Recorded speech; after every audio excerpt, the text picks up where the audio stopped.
Good morning everyone, welcome back to the channel and welcome back to the video. সকালে উঠেই brush নিয়ে বেরিয়ে পড়লাম, যেহেতু সারা বাড়ি ঘুরে ব্রাশ করাটা আমার স্বভাব। ব্রাশ করে আসতে না আসতেই মা এগুলো ধরিয়ে দিল কি সব পাতা।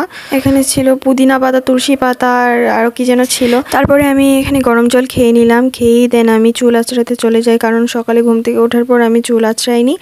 আর ঘুম থেকে উঠে চুলটা না আঁচড়ালে চুলে জট থেকে যায়, যার কারণে হেয়ার ফলটা প্রচুর পরিমাণে হয়। তার জন্য আমি আগে চুলটাকে ভালো করে আঁচড়ে নিলাম। তারপরে মা এখানে কাঁচকলার বড়া বানিয়েছিল, তো আমাকে টেস্ট করার জন্য দিয়েছিল, আর আমি সেটা ফার্স্ট টাইম খেয়েছিলাম, আমার খুবই ভালো লেগেছিলো। তারপরে আমি চলে যাই একটু বাজারে যাওয়ার আগে এই যে পোস্ট কুশনার সঙ্গে একটু দেখা করতে গেছিলাম। দেন আমি চলে যাই বাজারে।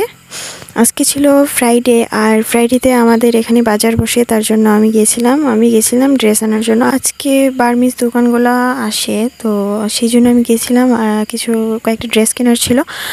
বার্মিজ দোকানগুলি খুব সুন্দর সুন্দর ড্রেস পাওয়া যায়, তার জন্য গেছিলাম। এই দোকানগুলিতে অনেক টাইপের ড্রেস পাওয়া যায়, তার জন্য আমি গেছিলাম আজকে। তো তোমাদেরকে দেখাচ্ছি আমার তো একটা থেকে একটা দারুণ লেগেছিল, মানে কী বলবো, আমি পারলে আমার সম্ভব হলে আমি সব কটাই আমি নিয়ে আসতাম এমন মনে হচ্ছিল। তারপরে আমি ইভিনিংয়ে বানিয়েছিলাম চিকেন পকোড়া, তো ভেবেছিলাম আমি বানানোর সময় ভিডিও করব, তো বাবা ছিল তার জন্য আমি ভিডিওটা করতে পারিনি। ডিনারটা কমপ্লিট করে এসে আমি আমার স্কিন কেয়ারটা করে নিলাম। তো এখানে আমি রোজ ওয়াটারটাকে এজ এ টোনার ইউজ করে নিলাম।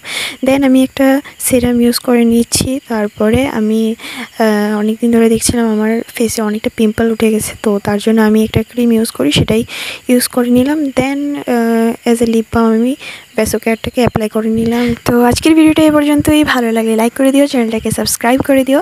Thanks for watching the video. চলো টাটা।